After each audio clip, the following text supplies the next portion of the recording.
आपत्ती व्यवस्थापन समितीच्या नियमांमध्ये बदल होणार। उपमुख्यमंत्री शिंदेंचा समितीत समावेश करण्यासाठी बदल करण्याचा निर्णय। यापूर्वी मुख्यमंत्री फडणवीस आणि अजित पवारांचा होता समावेश। आपत्ती समिती कधी झाली माहित नाही। ज्यावेळी आपत्ती येते त्यावेळी हा एकनाथ शिंदे हजर असतो। उपमुख्यमंत्री शिंदेंचं वक्तव्य। आपत्ती व्यवस्थापन समितीत शिंदेंना स्थान नसल्याची माहिती। अजित पवारांच्या बैठकीला शिंदेंचा रायगडमधील एकही आमदार नाही। अजित पवारांच्या उपस्थितीत रायगड जिल्हा नियोजन समितीची ऑनलाईन बैठक।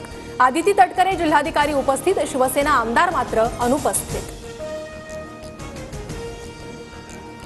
रायगड जिल्हा नियोजन समितीच्या बैठकीत आम्हाला जाणीवपूर्वक बोलावलं नाही। शिवसेना आमदारांची अजित पवारांवर नाराजी। मुख्यमंत्र्यांशी भेटून चर्चा करणार असल्याचीही माहिती।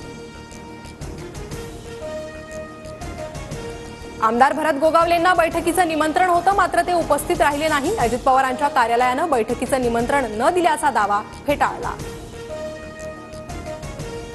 रायगडावरील कार्यक्रमाला गेल्यानं बैठकीला उपस्थित राहिलो नाही, जाणार नसल्याची आधीच कल्पना दिली होती। आमदार भरत गोगावलेंची माहिती। नाशिक रायगड जिल्ह्याला पालकमंत्री नाही म्हणून केवळ मंत्र्यांना निमंत्रण। आज पालकमंत्र्यांची बैठक नव्हती। उपमुख्यमंत्री एकनाथ शिंदेंकडून स्पष्ट। राज्य मंत्रिमंडळाची बैठक सुरू। योजनांसाठीच्या अर्थसहाय्याचं सादरीकरण होणार। पालकमंत्री पदासह सोयाबीन खरेदीचा तिढा सुटणार का याकडे लक्ष।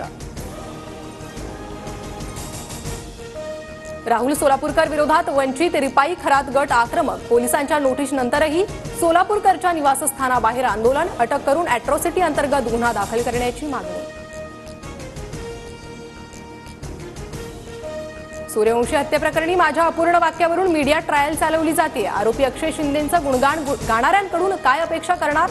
आमदार सुरेश धसांचा जितेंद्र आव्हाडांवर निशाणा।